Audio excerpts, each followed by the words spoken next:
Gold, trusted gold buyers. మీరు తాకట్టు పెట్టిన బంగారాన్ని విడిపించి ఈ రోజు ఉన్న మార్కెట్ ధరకు కొనబడను. నమస్కారం, వెల్కమ్ టు ఐ డ్రీమ్ ధర్మ మార్గం కార్యక్రమానికి స్వాగతం. నేను మీ విజిత.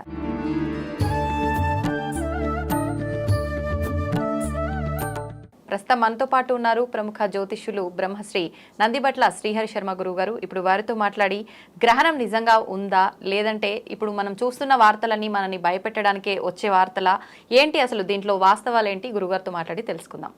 నమస్కారం గురుగారు. వాగర్థావివ సంపృక్తౌ వాగర్థ ప్రతిపత్తయే జగతఃపితరౌ వందే పార్వతీ పరమేశ్వరౌ. సదాశివసమారంభాం శంకరాచార్య మధ్యమాం అస్మదాచార్య పర్యంతం వందే గురుపరంపరాం. ఆదిత్యాయ చ సోమాయ మంగళాయ బుధాయ చ గురుశుక్ర శనిభ్యశ్చ రాహవే కేతవే నమః. శృంగేరి జగద్గురు పీఠాధిపతులకి, కంచి పీఠాధిపతులకి నమస్కారములు తెలియచేసుకుంటూ కార్యక్రమాన్ని ప్రారంభిద్దాం. గురుగారు, ఇప్పుడు అక్టోబర్ 2వ తారీఖు వచ్చే ఈ గ్రహణం ఏదైతే ఉందో ఇది భాద్రపద మాసంలో రావటము, అంటే అసలు భాద్రపద మాసంలో గ్రహణాలే రావా, ఈసారి ప్రత్యేకంగా వస్తుందా? అయితే ఈ భాద్రపద మాసంలో వచ్చే ఈ గ్రహణము 5000 సంవత్సరాల తర్వాత వచ్చిన గ్రహణము అని చెప్పి, దీనికి చాలా పెద్ద ప్రభావము ఉంది అని చెప్పి, దీని తర్వాత మనకు మహాభారతంలో జరిగిన విధ్వంసాలు ఏవైతే ఉన్నాయో దానికి సంబంధించినటువంటి అంతకు మించి విధ్వంసాలు జరిగే అవకాశం ఉందని చెప్పి మనం ఇప్పుడు రకరకాల వార్తలు వింటున్నాం. నిజంగా ఈ గ్రహణానికి అంత ప్రభావం ఉందంటారా? ఇంతకు ముందు ఎప్పుడు భాద్రపద మాసంలో గ్రహణాలే రాలేదా? వస్తే అంత ప్రభావంతో వచ్చాయా? వీక్షించేటువంటి ఐ డ్రీమ్ ప్రేక్షకులకి మనవి ఏంటనంటే, ఇప్పుడు ప్రస్తుతం ఈ సూర్యగ్రహణం అక్టోబర్ 2వ తారీఖు రోజున ఏర్పడుతుందమ్మా. ఈ సూర్యగ్రహణం అనేటువంటిది ప్రపంచవ్యాప్తముగా అనేక విపత్తులు వస్తాయి, జననష్టం జరుగుతుంది. ఎప్పుడో మహాభారత కాలంలో జరిగినటువంటి యుద్ధము ఈ గ్రహణ ప్రభావాల వల్ల జరిగాయి. మళ్ళీ అట్లాంటి గ్రహణం మళ్ళీ ఈ రోజున అనగా అక్టోబర్ 2వ తారీఖు రోజున వస్తుంది. దీని తర్వాత మళ్ళీ అలాంటి విపత్తులు జరుగుతాయని చెప్పేసి చాలామంది, అనేక మంది పండితులు ఈ దుష్ప్రచారానికి లేవనెత్తారమ్మా. కాబట్టి ఈ వీడియో ఆశాంతం వీక్షించండి. ఎందుకనంటే ఒక నాణానికి బొమ్మ బొరుసు ఎలాగో ఒక చర్యకి మంచి చెడు అనే ఉంటుంది. ఇప్పటి వరకు ఐ డ్రీమ్ ప్రేక్షకులు మీరందరూ కూడా ఒకవైపు భయపడేటువంటి విషయాన్ని మీరు చూశారు. కానీ భయం ఎంతవరకు పడాలి ఈ గ్రహణ ప్రభావం వల్ల? నిజంగా అటువంటి 5000 సంవత్సరాల తర్వాత మళ్ళీ మహాభారత యుద్ధ కాలం నాటి గ్రహణమే మళ్ళీ ఇప్పుడు వస్తుందా, అంత జననష్టం జరుగుతుందా అనేటువంటి విషయాలన్నీ కూడా పటాపంచలు చేయడం జరుగుతుంది. కాబట్టి ఈ యొక్క వీడియోని ఆశాంతం వీక్షించండి. భాద్రపద మాసం, ఈ భాద్రపద మాసంలో అనేకమైనటువంటి పండుగలు ఉంటాయి. ముఖ్యంగా పితృదేవత ఆరాధన చేసేటువంటి మహాలయ పక్షాలు కూడా ఇప్పుడు ఉన్నాయి.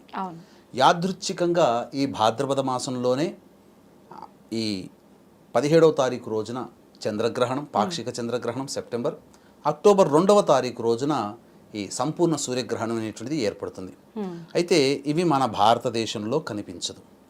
కాబట్టి కనిపించినటువంటి ఈ గ్రహణానికి, సూర్యగ్రహణానికి మనం ఆచార నియమాలు పాటించాల్సినటువంటి పని లేదు. అంటే కనిపించకపోయినా ఆ ప్రభావం మన పైన ఉంటుంది, నియమాలు పాటించాలని చెప్తున్నారు కదా. నియమాలు ఆచారాలు పాటించలేకపోయినా పర్వాలేదు, కానీ ప్రభావం మాత్రం ఉంటుందమ్మా. నియమాలు ఆచారాలు అంటే పట్టు విడుపు స్నానాలు, ఇల్లును శుభ్రపరచుకోవడం, నిల్వ ఉన్నటువంటి ఆహార పదార్థాల్లో దర్భపోచలు వేయడము, గ్రహణ తదనంతరం ఇల్లంతా మళ్ళీ శుభ్రం చేసుకోవడం, మళ్ళీ పూజా మందిరం అంతా శుభ్రం చేసుకోవడం, తర్వాత దానాది కార్యక్రమాలు గ్రహణ సంబంధంగా ఏ ఏ రాశులకి ప్రభావం ఉంటుందో అవన్నీ కనిపించే ప్రదేశాలలో నివసిస్తున్నటువంటి ప్రజలు పాటించాలి. మన భారతదేశంలో ఇవి కనిపించదు కాబట్టి ఆచారాలు నియమాలు పాటించాల్సినటువంటి పని లేదు. కానీ ఈ గ్రహణం వల్ల ఏ ఏ రాశుల వారికి ఎఫెక్ట్ అవుతుందని మనకు శాస్త్రం చెప్పబడి ఉందో, ప్రపంచవ్యాప్తముగా ఎక్కడ ఉన్నా ఆయా రాశుల్లో జన్మించిన వాళ్ళు ఎవరైనా కానీ ఈ యొక్క ప్రభావానికి గురవుతారు. ముఖ్యంగా ఈ చంద్రగ్రహణము, సూర్యగ్రహణం అనేటువంటిది మోస్ట్ ఎఫెక్టెడ్ కంట్రీ ఏదయ్యానంటే అమెరికా, కెనడా. ఎందుకనంటే చంద్రగ్రహణము అమెరికా, సౌత్ అమెరికా, నార్త్ అమెరికాలో కనబడింది. అలాగే ఇప్పుడు వచ్చేటువంటి సూర్యగ్రహణము Australia, New Zealand, Brazil, Canada, Mexico, Uruguay, Paraguay, Chile, ఈ యొక్క అమెరికా దేశాలలో కనబడుతుంది. కాబట్టి ముఖ్యంగా మన భారతీయులు ఎక్కడ ఉన్నారు? అమెరికాలో ఉన్నారు, మెక్సికోలో ఉన్నారు, కెనడాలో ఉన్నారు, ఆస్ట్రేలియాలో ఉన్నారు, న్యూజిలాండ్లో ఉన్నారు, బ్రెజిల్లో కూడా కొంతమంది ఉన్నారు. కాబట్టి ఈ దేశాలలో జన్మించేటువంటి ధర్మాన్ని పాటించే మన భారతీయులు ఖచ్చితంగా అంటే ఆ దేశాల్లో ఉన్న అందరూ కూడా పాటిస్తారు. కానీ మిగతా దేశాల వాళ్ళు దీని యొక్క ఖగోళ విజ్ఞానంగా చూస్తారు తప్ప ఆచారంగా చూడరు. మన భారతీయులు ఈ చెప్పినటువంటి America, New Zealand, Australia, Mexico, Canada, Brazil లాంటి దేశాల్లో ఉన్నారు కాబట్టి వాళ్ళందరూ కూడా ఆ దేశాల్లో నివసించేటువంటి ప్రజలు ఈ యొక్క గ్రహణ సంబంధమైనటువంటి ఆచార నియమాల్ని పాటించాలి. అయితే గ్రహణం ఎప్పుడు వస్తుంది? మనకు ఉజ్జాయింపుగా ఒక్కొక్క దేశంలో లోకల్ టైంని అనుసరించి ఉంటుంది. మనకు అమెరికాని బేస్ చేసుకొని ఈ యొక్క 3:34 నుంచి తెల్లవారుజామున మనకు దాదాపుగా 6 గంటల పాటు ప్రభావం ఉంటుంది. అంటే రాత్రిపూట 9:17 వరకు ఉంటుంది. కాబట్టి దాదాపుగా సుదీర్ఘముగా 6 గంటల పాటు ఉండేటువంటి యొక్క చంద్రగ్రహణం.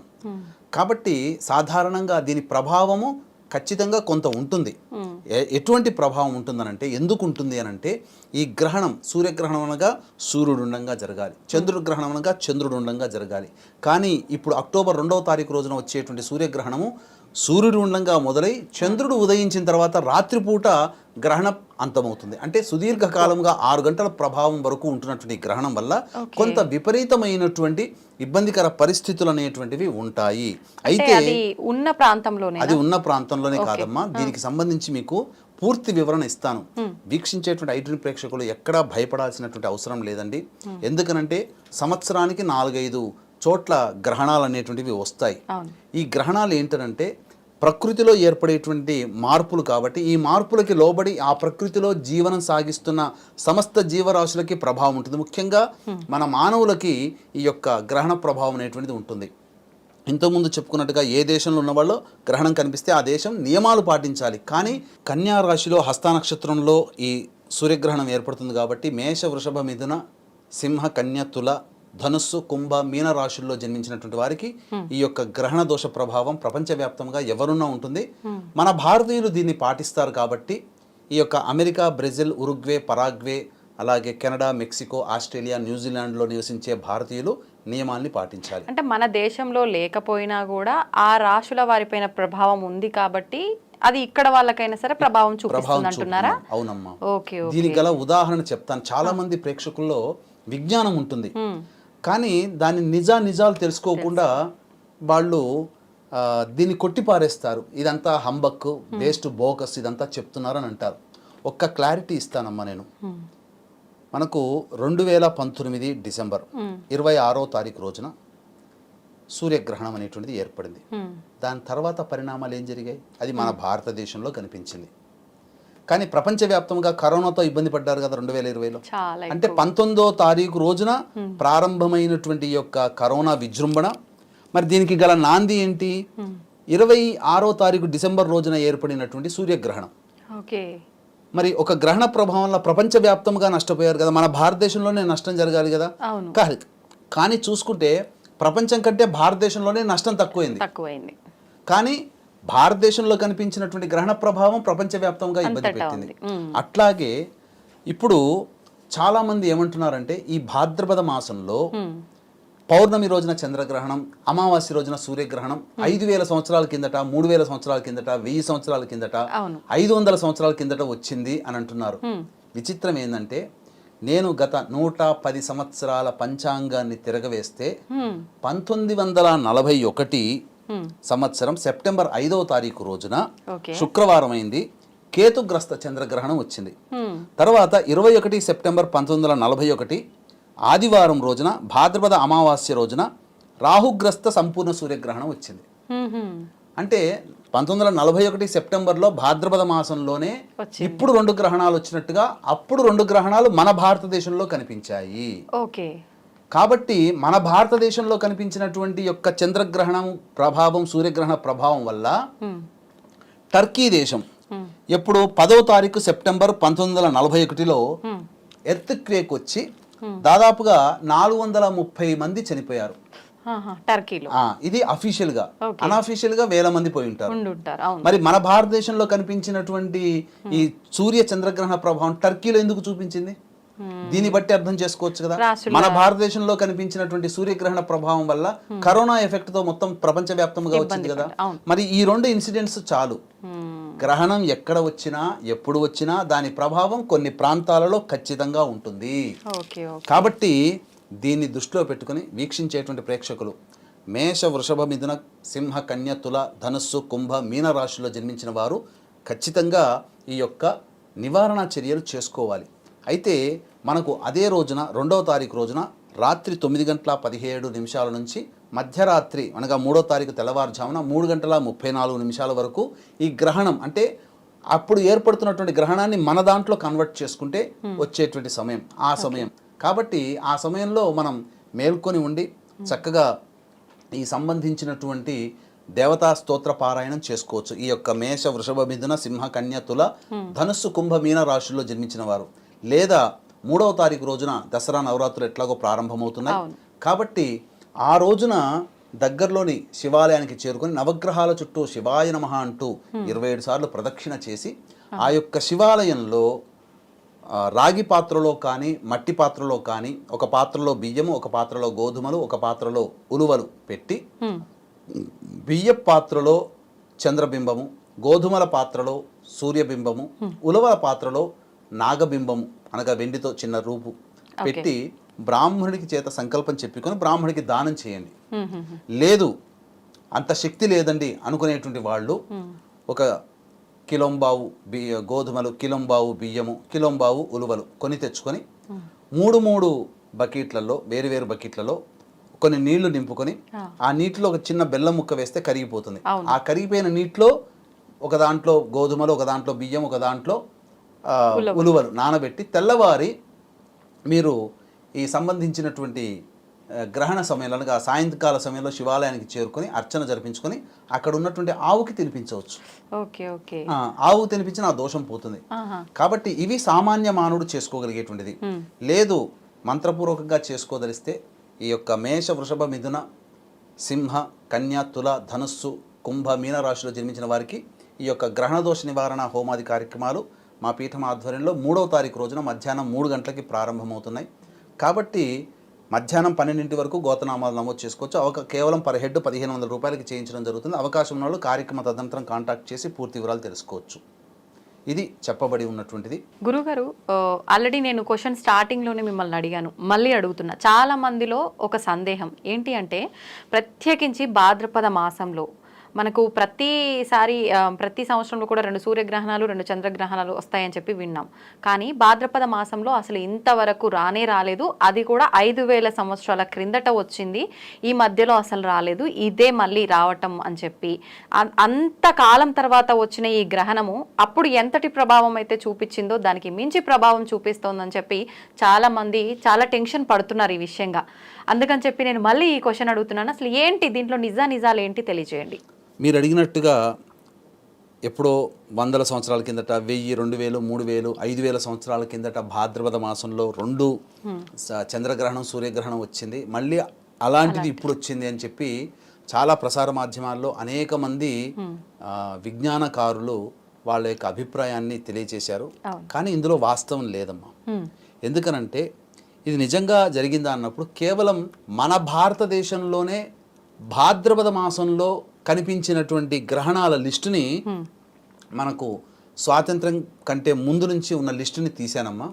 అందులో యాదృచ్ఛికంగా కాదు, ఆశ్చర్యకరంగా వీళ్ళందరూ 1000 సంవత్సరాలని చెప్తున్నారు. 100 సంవత్సరాలు కూడా నిండక ముందే 80 సంవత్సరాల కిందటనే ఇదే భాద్రపద మాసంలో పౌర్ణమి నాడు చంద్రగ్రహణం, అమావాస్య నాడు సూర్యగ్రహణం ఏర్పడింది. కాబట్టి ఎప్పుడు అవన్నీ మీకు తెలియజేస్తానమ్మా. 5 సెప్టెంబర్ 1941 శుక్రవారం భాద్రపద పౌర్ణమి కేతుగ్రస్త చంద్రగ్రహణం వచ్చింది. 21 సెప్టెంబర్ 1941 ఆదివారం భాద్రపద అమావాస్య రాహుగ్రస్త సంపూర్ణ సూర్యగ్రహణం. ఇక 5 సెప్టెంబర్ 1960 సోమవారం భాద్రపద పౌర్ణమి కేతుగ్రస్త చంద్రగ్రహణం. 22 సెప్టెంబర్ 1968 ఆదివారం భాద్రపద అమావాస్య సూర్యగ్రహణం. 16 సెప్టెంబర్ 1978 శనివారం భాద్రపద పౌర్ణమి కేతుగ్రస్త చంద్రగ్రహణం. 23 సెప్టెంబర్ 1987 బుధవారం భాద్రపద అమావాస్య కేతుగ్రస్త సూర్యగ్రహణం. ఓకే. ఇక 16 సెప్టెంబర్ 1997 మంగళవారం భాద్రపద పౌర్ణమి కేతుగ్రస్త చంద్రగ్రహణం. 6 సెప్టెంబర్ 1998 ఆదివారం భాద్రపద పౌర్ణమి కేతుగ్రస్త చంద్రగ్రహణం. 3 అక్టోబర్ 2005 సోమవారం భాద్రపద అమావాస్య కేతుగ్రస్త సూర్యగ్రహణం. 7 సెప్టెంబర్ 2006 గురువారం భాద్రపద పౌర్ణమి రాహుగ్రస్త ఖండాగ్రాస చంద్రగ్రహణం. 7 సెప్టెంబర్ 2025 అంటే వీక్షించేటువంటి ఐడ్రీమ్ ప్రేక్షకులు గమనించాలి, ఈ యొక్క అక్టోబర్ 2 సెప్టెంబర్ 2024 వచ్చేటువంటి సూర్యగ్రహణము మనకు భారతదేశంలో కనిపించదు.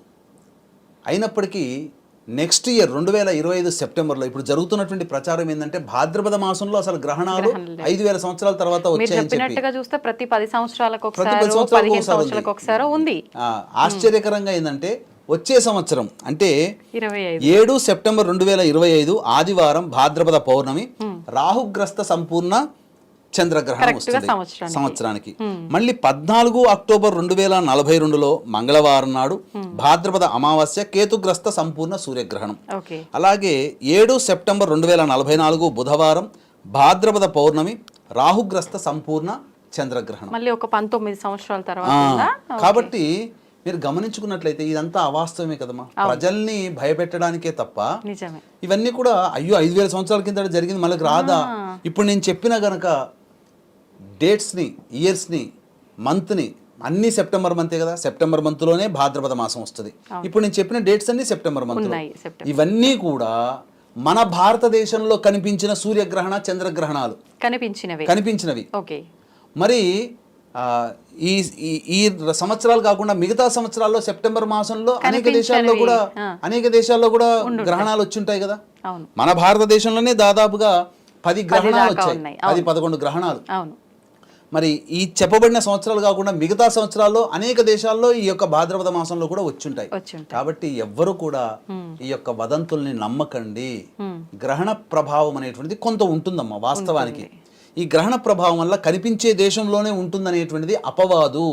ఎందుకనంటే దీనికి ప్రత్యక్ష ఉదాహరణ ఈ అక్టోబర్ 2వ తారీఖు రోజున హస్తా నక్షత్రయుక్త కేతుగ్రస్త సంపూర్ణ సూర్యగ్రహణం అనేటువంటిది ఏర్పడుతుంది. కాబట్టి ఇక్కడ గ్రహణం అనేటువంటిది ఏర్పడిన దేశాల్లోనే, కనిపించే దేశాల్లోనే ప్రభావం ఉంటుంది, మిగతా దేశాలలో ప్రభావం ఉండదు అని చెప్పడానికి వీలు లేదమ్మా. ఎందుకనంటే ఇక్కడ అక్టోబర్ 2వ తారీఖు రోజున గ్రహణం వస్తుంది కదా. ఈ గ్రహణం వస్తున్న సందర్భంలో మనం ఇప్పుడు చేస్తున్న వీడియోకి ముందు రోజు మీరు ఇజ్రాయిల్ లెబనాన్ మధ్య యుద్ధం జరిగితే దాదాపుగా 496 మందిని ఈ మిలిటరీ దళాలు చంపడం జరిగింది. మారణ హోమం జరిగింది కదా.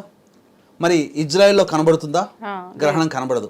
కానీ ఇజ్రాయెల్ పాలస్తీనా మధ్య యుద్ధము అనేక సంవత్సరాలుగా జరుగుతుంది, సంవత్సరం నుంచి జరుగుతుంది. ఈ మధ్యన కూడా చాలా ఎక్కువగా అయ్యాయి. కానీ ఇంత జన నష్టం ఎప్పుడు జరగలే. కానీ పౌర్ణమి తర్వాత ఏర్పడినటువంటి గ్రహణం, పౌర్ణమి రోజున ఏర్పడిన గ్రహణం, మళ్ళీ ఈ సూర్యగ్రహణం మధ్యలో ఈ యొక్క యుద్ధంలో 496 మంది అధికారికంగా, అనధికారికంగా మనం చెప్పలేం. కాబట్టి అలాగే గ్రహణం మనకు ఏర్పడింది 2019లో డిసెంబర్లో. కానీ దీనివల్ల కరోనా ప్రపంచవ్యాప్తంగా వచ్చింది. అలాగే ఇప్పుడు మనం చెప్పుకున్నాం భాద్రపద మాసంలో, ఈ భాద్రపద మాసంలో సెప్టెంబర్ 17న చంద్రగ్రహణం, అక్టోబర్ 2వ తారీఖు రోజున సంపూర్ణ సూర్యగ్రహణం. మన దేశంలో కనిపించకపోయినప్పటికీ విదేశాల్లో కనిపిస్తుంది. కానీ ఇట్లాంటి 2 గ్రహణాలు, చంద్ర సూర్యగ్రహణాలు 1941లో సేమ్ సెప్టెంబర్ భాద్రపద మాసంలో చంద్రగ్రహణం సూర్యగ్రహణం ఏర్పడింది. మరి 10వ తారీఖు సెప్టెంబర్ రోజున టర్కీలో 430 మంది ఎలా చనిపోయారు? టర్కీలో లేదే ఆ సమయానికి గ్రహణం. అంటే ఇంకా మనము తెలుసుకోవాల్సిన అంశం ఏంటంటే ఈ గ్రహణం వల్ల మోస్ట్ ఎఫెక్ట్ కంట్రీ ఎవరయ్యానంటే ఈ యొక్క అమెరికా. అందుకనే ఇప్పుడు హరికేన్ తుఫాన్ జరుగుతుంది, 530 కిలోమీటర్ల వేగంతో ఈ యొక్క తుఫాన్ అనేటువంటిది ఉంది. కాబట్టి ఇక్కడ జరగాల్సినటువంటి నష్టం అమెరికాలో జరుగుతుంది. మనకే ప్రభావం ఉండదా? మనకే ప్రభావం లేకపోయినప్పటికీ కూడా కొన్ని రాష్ట్రాల వారు ఇంతకుముందు చెప్పుకున్నట్టు ప్రభావం ఉంటుంది.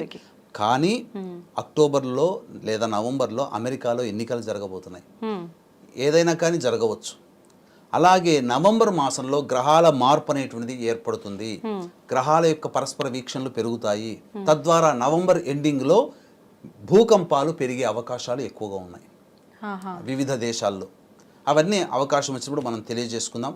కాబట్టి ఇప్పుడు మనకు భారతదేశంలో కనిపించకపోయినప్పటికీ ఈ యొక్క కన్యా రాశిలో గ్రహణం ఏర్పడుతున్నటువంటి కారణం చేత కొన్ని రాశుల వారికి, అనగా మేష, వృషభ, మిథున, సింహ, కన్య, తుల, ధనుస్సు, కుంభ, మీన రాశుల్లో జన్మించినటువంటి వారు ఈ యొక్క గ్రహణ దోషానికి గురవుతారు. కాబట్టి చెప్పినటువంటి పరిహారాలని చక్కగా మీరు పాటించండి.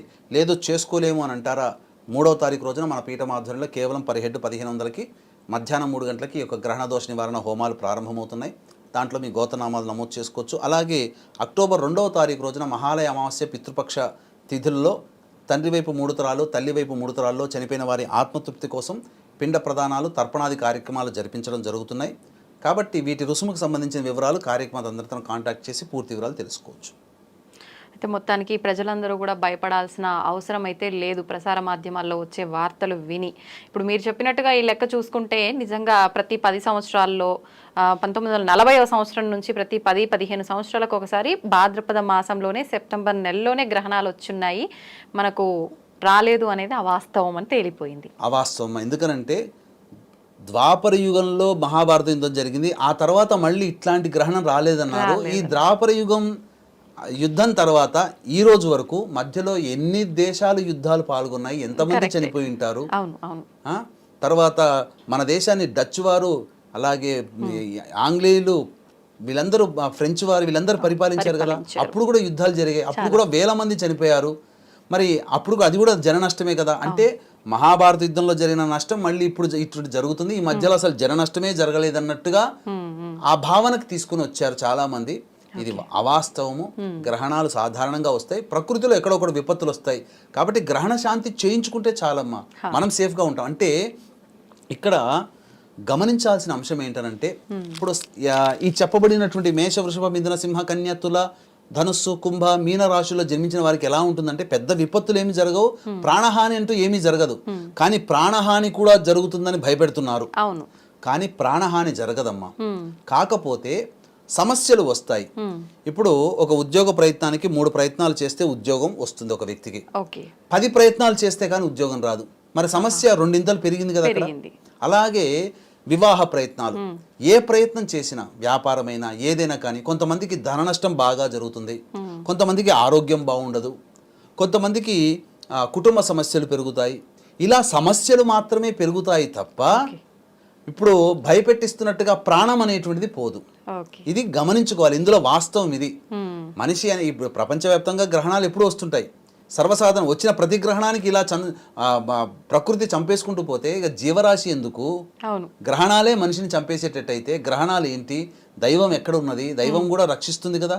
మంచి వాళ్ళని శిష్ట రక్షణ, దుష్ట శిక్షణ జరుగుతుంది కదా. కాకపోతే మన చుట్టుపక్కలనే మంచి చెడు ఉంటారు. చెడ్డ వాళ్ళకి ఎక్కువగా చెడు జరుగుతుంది, మంచి వాళ్ళకి ఎక్కువగా మంచి జరుగుతుంది, కొద్దిగా చెడు జరుగుతుంది. అంతే తప్ప చిన్న సమస్య కాస్త పెద్దగా అవుతుందే తప్ప ప్రాణం పోయేంత సమస్య అయితే కాదు. కాబట్టి ఇటువంటి అవాస్తవాన్ని నమ్మి మీరు భయపడిపోయి ఏం జరుగుతుందో ఆ భయంతో కొంతమంది ప్రాణాలు కోల్పోతారమ్మా. అంతలాగా భయపెడుతున్నారు వీక్షించేటువంటి ఐడ్రీమ్ ప్రేక్షకులు. అటువంటి భయాలు పడాల్సిన అవసరం లేదు.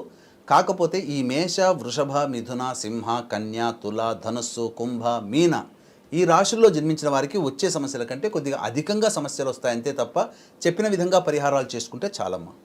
నిజంగా ఈ ఒక్క వీడియోతో జనాల్లో ఉన్న భయం అంతా పోతుంది గురుగారు.